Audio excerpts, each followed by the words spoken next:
அவ்வளோதான். கூட்டணி இருந்திருந்தால் உறுதியான வெற்றி. அது அன்ஃபார்ச்சுனேட் இல்லை, பார்க்கலாம். மீண்டும் மீண்டும் கூட்டணி என்று நீங்கள் வலியுறுத்துவதற்கான காரணம் அது உங்கள் மேலே ரீசெண்ட் டைம்ஸ் ஒரு விமர்சனமாக வைக்கப்படுது. நீங்கள் அதை பார்த்துருப்பீங்க சமூக. சார், நான் ஆழமாக நம்புகிறேன்.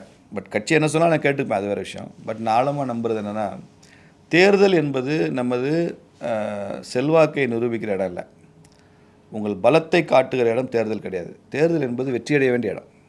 Election is the place to win, not to show your strength. எனக்கு எவ்வளோ பலம் கூடிடுச்சு பாருங்கன்றது. ஏன்னா இந்த கூடுதல் பலம் என்பது எப்போதுமே நிலைத்த தன்மை உள்ளது இல்லை. புரியுதுங்களா உங்களுக்கு?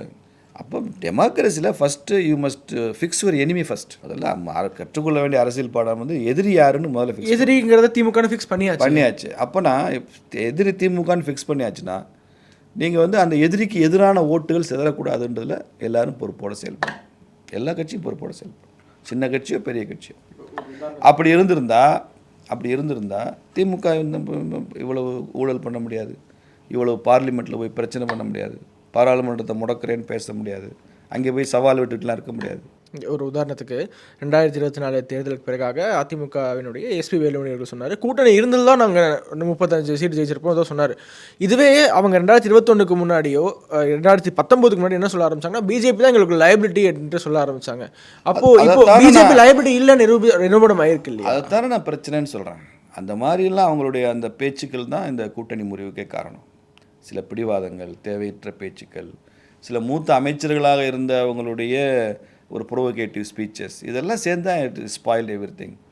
சரி, ஓகே. நீங்கள் இல்லை, இப்போ பிஜேபி ஒரு லைபிலிட்டி இல்லைன்னு நிறுவனம் ஆயிருக்கு, நாங்கள் ஒரு இன்னுமே 3% பார்ட்டின்னு எங்களை சொல்ல முடியாது, நாங்கள் ஒரு அடிஷன் தான் அப்படின்னு உங்களால் அடித்து பேச முடியல ஆன் த டேபிள்? நிச்சயமாக பேச முடியும், நல்லது தான். சரி sir, in politics nothing is wrong. Okay, nothing is wrong in politics. நீங்கள் என்ன பண்ணாலும் கூட்டணி வச்சுக்கிட்டா கரெக்டு தான், கூட்டணி வேண்டாங்க கரெக்டு தான். இது ஒரு வகையில் பலன் கொடுக்கும், அது ஒரு வகையில் பலன் கொடுக்கும். ஆனால் நான் சொல்ல விரும்புகிறது, திமுகவை அகற்றணுமா வேண்டாமான்றது தான் என்னுடைய கேள்வி. அதற்கு கூட்டணி இல்லாமல் எப்படி முடியும்? இப்போ திமுகவே கூட்டணி இல்லாமல் ஆட்சிக்கு வர முடியுமா?